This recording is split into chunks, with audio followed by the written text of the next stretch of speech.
People, Deluded, I'm back again. Thank you very much for watching and tuning in each and every time. Now, Maitland-Niles, now 21 years of age or so, something like that. I believe he's 22 in August. On one hand, people, I don't agree with the dynamic of football. You lot know as well as I do that young players, specifically young English players, really and truly, they're not getting chances to the extent we'd like to see. And that goes for everybody in the Premier League. I don't think there's a single Premier League side that...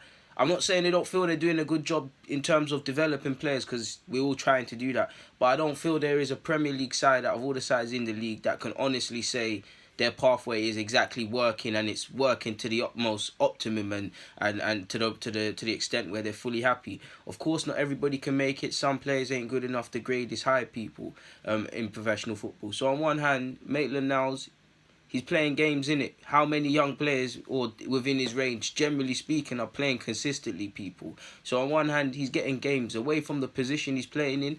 Minutes are currency. The more games he gets, the closer he gets to becoming a consistent individual and the player that he wants to be. I know he said he wanted to be a winger. He could play centre mid. He's been doing his thing at fullback. Now, I don't feel right back, for instance, will be his future position, but it's funny how these things turn out in football, people. You can't rule it out. And the amount of things he can learn as a central midfielder playing at fullback will help him. You see a lot of right backs become midfielders, and a lot of midfielders become right backs, or fullbacks in general.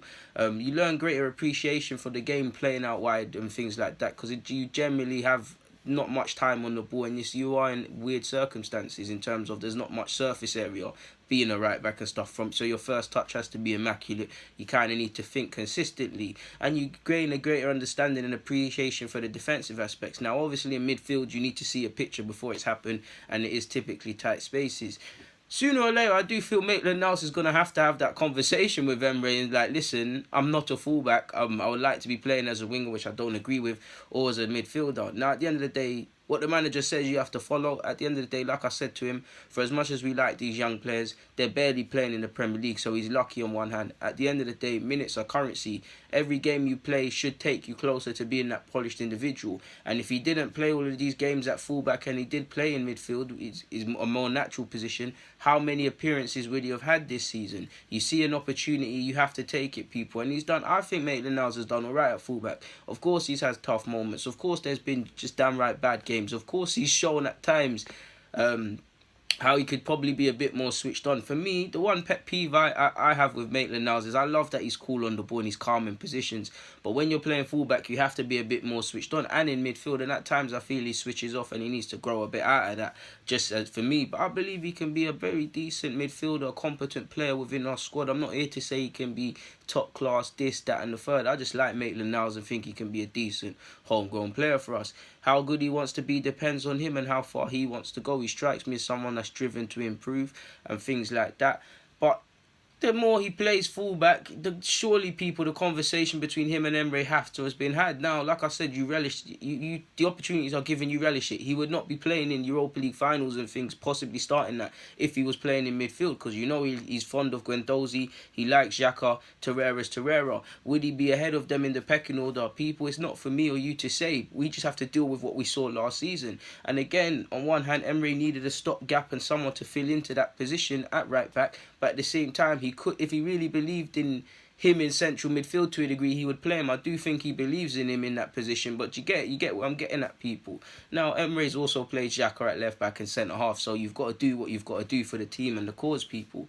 But the longer it goes on, you have to probably wonder how much education, again, it's always a lesson just by being on the pitch, but how much centre mid education or right wing, for instance, to humour him because he said he wants to do that, could he have possibly lost? Obviously, when you're playing as a wing back, it's more or less the same thing, and he has to improve greater if he wants to go and do that right wing role. But surely, people, and I do think right back is an interesting position for Arsenal. I'll probably make this into a separate vid, but surely we have to be on the lookout for either a young right back from a homegrown perspective or abroad, a sort of shrewd addition, because like I like Bellerin, but I believe in competition. It brings the best out of players.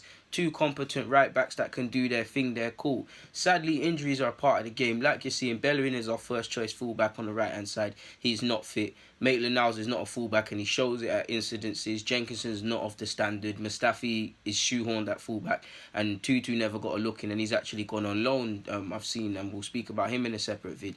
So I do do believe the right back position generally is an interesting one. Looking at the 23s and the 18s, you've got first year squad. I don't want to put too much pressure on him, but you've got Dan Are you okay if I believe his name is? He signed from Brighton. He signed from Barnet a few years ago. Very good attacking fullback. I got a lot of time for him, but he's 16. Can't put too much pressure. But if I was him, I'd probably, or any young right back of similar ages, I would kind of fancy my chances long term, people, because there's not really any right backs at the club at the moment, really and truly. There's Swanson who can play right and left and centre half and in midfield, and he'll probably be doing that at 23s. But what is his best role, and will that be him long term? I'm not too sure.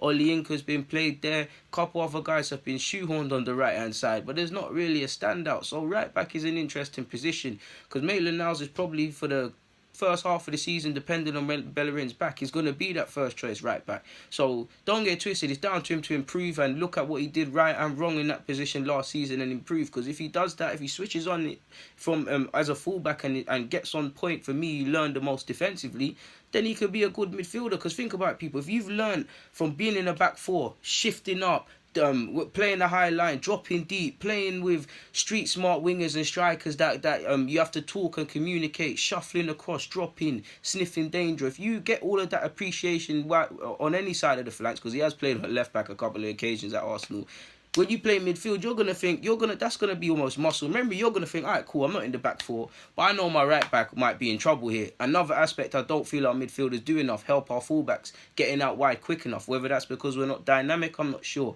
Maitland-Niles should be given a look in for that, to be fair with you. And he is very casual on the ball. But like I said, people, he would have to think, okay, let me go and cover them. You'd be switching on. And again, regardless of a man's ability, surely if you've got that, people, and you're adding that to your Arsenal and trying to improve, ironically adding to your Arsenal, it makes you more of a complete player. Please listen to my words carefully, because you do get a few clowns in the comments that cannot understand exactly what I'm saying. Again, the manager's the manager. Again, as much as I love Maitland-Niles, the hierarchy in terms of the squad isn't quite there. You got to do what you got to do. I'm sure Lacazette and Aubameyang, at times when they've played for this club, they've played necessarily not in positions where they're going to score goals and things, or they're in the best position to score goals and do what strikers want to do. Regardless of your opinions on Jacques, I'm sure he didn't want to play left back and centre half and things. I'm sure Maitland-Niles don't want to play full back, but you got to do these things for the cause. It's in his best interest, people. And at the end of the day, I think his future's in midfield. He thinks his future's on the flanks, so he could go and do that. I wouldn't rule out. I don't think he'll play right back, but you can't rule it out, people. Football's a funny old game. I do think, again, the greatest gift is that he's very good technically and he doesn't panic. But I do see it at times in midfield when he plays there, and at right back he can. That sort of casualness can have its own sort of negative effect. It can lead to stray passes and inviting pressure, and maybe it's an Arsenal thing. I see Bielik do that as well, because we're sort of cultured on the ball and things, and Bielik's another young player I'd love to have in the squad and give chances. And again, people, I'm all for giving. I don't believe every young player should be given a chance. I believe it should be earned. I feel a couple of these young players have earned the chance to be at least assessed in it and given a fair shot. If they don't hack it, they don't hack it. We move on in it. Not everybody's good enough. These things happen. But Maitland-Niles is someone in some capacity. You look at Maitland-Niles, Nelson, Emil.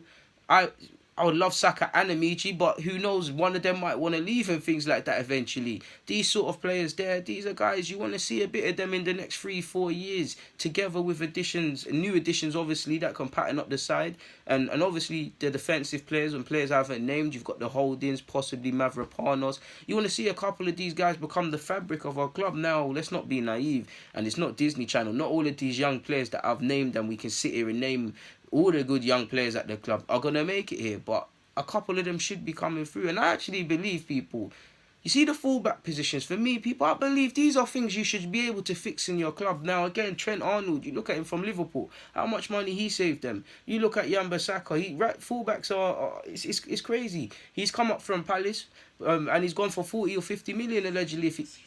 Apologies for that, people. You can... One sec. Apologies for that, people. My laptop just started making mad noise. I'm moving mad. But these sort of things, how much would Trent Arnold have cost Liverpool if he was at another Premier League club or whatever?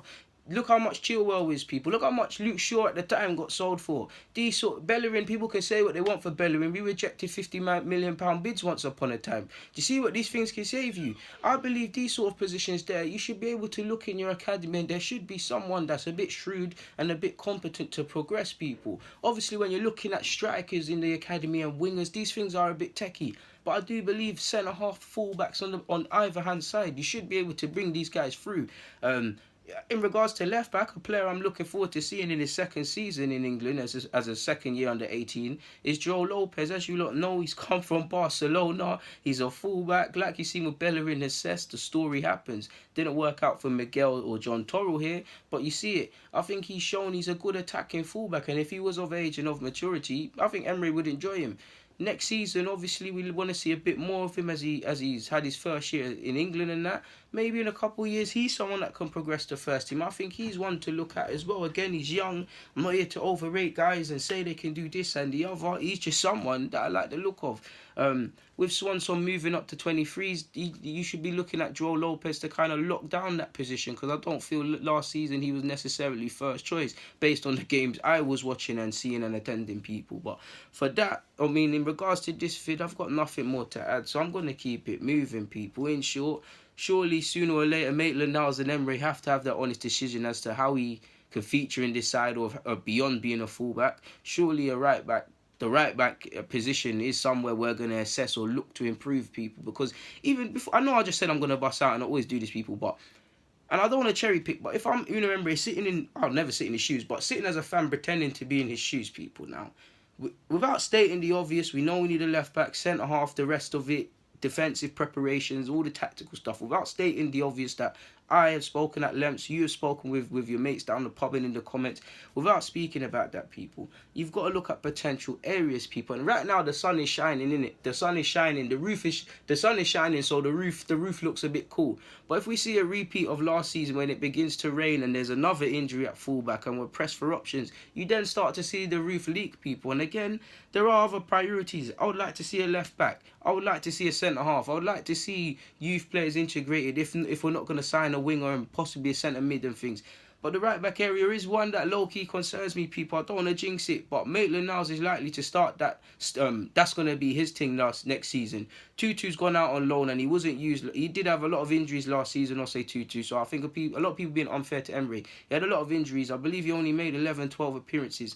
But either way, he never got a look in, innit? He was getting a look in pre-season. He never got a look in. He's gone on loan to the German second division now.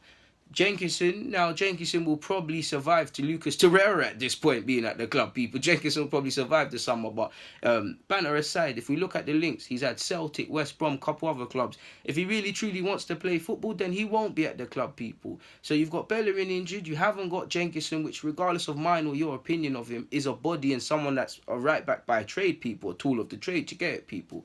You've got Mustafi now. Mustafi in an ideal world would not be at this club next season, but he's likely to be there. He's been tried and tested at fullback, so we're a bit pressed. That's an area we're looking at. I don't think he started the game at wingback, but I'm so sure there was a period last season I caught Mkhitaryan again playing the wingback role, people. Forgive me if I'm wrong, and I know some of you remember it as well. Like I said, there's other areas, people, but I just can't. I think I owe it to say what I honestly feel. I can't turn around from it, people, because God forbid, if a mad thing happens to Maitland-Niles tomorrow, what were we doing at fullback? And that probably will shift our whole budget. I think that's an area we need to look at over the next 18 months, whether we're going to give a young player in the academy a chance, source a young player, or go for an established player to compete with Bellerin or be a reliable backup. Lichtsteiner's obviously left. That, in theory, was meant to be the shrewd addition to come to the club and things. It didn't happen. He was off the pace. Now, Dani Alves, ironically, is a free agent and said he's busting out from PSG, so should we sign him? Of course, I'm bantering, people. For those who get it, Emery and Alves allegedly don't see eye to eye, and I'm a big Alves fan. He's the best fullback, modern day fullback. I don't want to hear the Lahm thing, people. And Lahm's my guy, but Alves had the sauce, man. Imagine Alves as your wingman on a night out, man. Lahm is them sort of guys that gets everyone home, man. Ensures the cab's there, ensure everyone's got their passport and all them things there. Alves is the guy you want to chill with, people. A bit of humour, but yeah, man. In short, I believe the fullback area is somewhere to assess, and I'm also looking at Maitland-Niles' situation. sooner or later he's going to have a conversation about where does Emery see him and what role could he play beyond the fullback position. It's going to be testing when Bellerin's back, people, because there are a lot of options in terms of midfield. If I had to make a bet on it, the only certainties I see at fullback, people, is centre mid. Is currently obviously Torreira. Guendouzi's played over 40 times, so him. Xhaka is liked by Emery, so Xhaka's gonna play. They're the three options. But then you've got El Nene situation. Oh yeah, you could also say Chambers could fill in that fullback, people, if he is here, rightly or wrongly. But then you've also got El Nene, who should probably be moved on.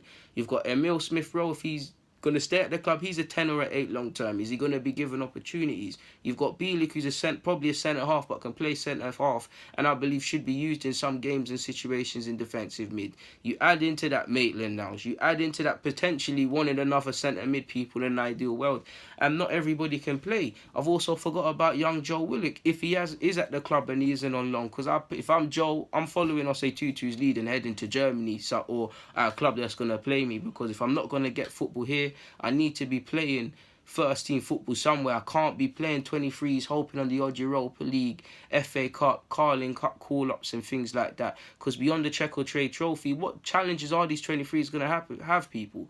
For the last 2 years at 23s level, we won the league and we finished second to a fantastic Everton youth side.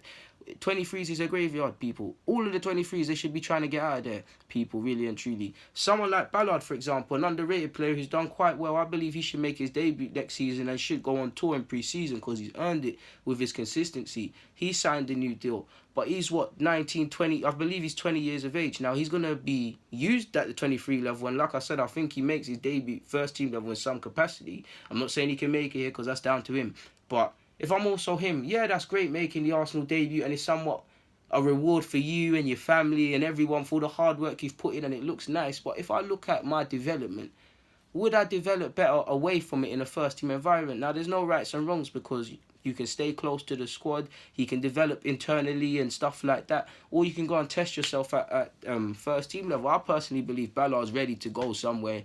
I don't know for division, but play in the senior league, because I believe Medley is Medley looks the more graceful in my opinion, bringing it out from the back, long range passing, and Medley's a decent player. But I believe if we cut the crap and the new age crap and we focus on what defending actually is and the art of defending, I believe Ballard's better than him, and Ballard is one of the most decent centre halves at 23's level, and there is a shortage, and maybe ironically that's an area. We've got young centre halves coming through, but it's a bit of a stopgap, and you've probably, like I say, even Medley should be looking to play first team football somewhere as well, because that's the only way you're going to develop. Like, you're not going to develop by these other 23 teams, the occasional challenge in the Checo Trade where you play against a senior men's sort of side, or getting called up hoping you play in the Europa League and things like that, as a couple of the boys I've mentioned have. But it's not realistic, people, really and truly. Can you, for me, if I was one of them, I'd say, can I get 10 games here minimum? If 10 games isn't enough, but could I get 10 games? And the answer is no. When I remove my love for the club and all of these things, and I focus on the end goal of making it as a professional footballer, it all points to one loan. Now, everybody's situation is different. The grass isn't always green. The loan spells don't always work out. I'm just saying everybody should look at their situation and think what is best. Don't let time pass you by and things and think, oh, this never happened for me because of this. Seize the future, because that's what it belongs to. No disrespect in Manchester City, but where would Jadon Sancho be if he just waited on his chance by Pep? He wanted to seize the future. It weren't all plain sailing for him. He didn't go Dortmund and start playing week in, week out, but there was an obvious pathway. I remember people laughed when they recalled him from the under-17s World Cup in India, and he was playing 19s for Dortmund. There was an obvious reason for all of that. And now he's gone and he's not flat and he's not looking back, people, and he's their England first team and all of these things. Where would he be if he never done that? Would he be waiting on the occasional cup competition, playing in the 23s, maybe on loan somewhere, and people would be saying he should get a chance? Because look at Patrick Roberts, people. I think he's gone Norwich on loan, and they made him sign a new deal. City probably done that to protect the possible resale value if he does play decent for Norwich. Probably earn a little 20 million or something like that.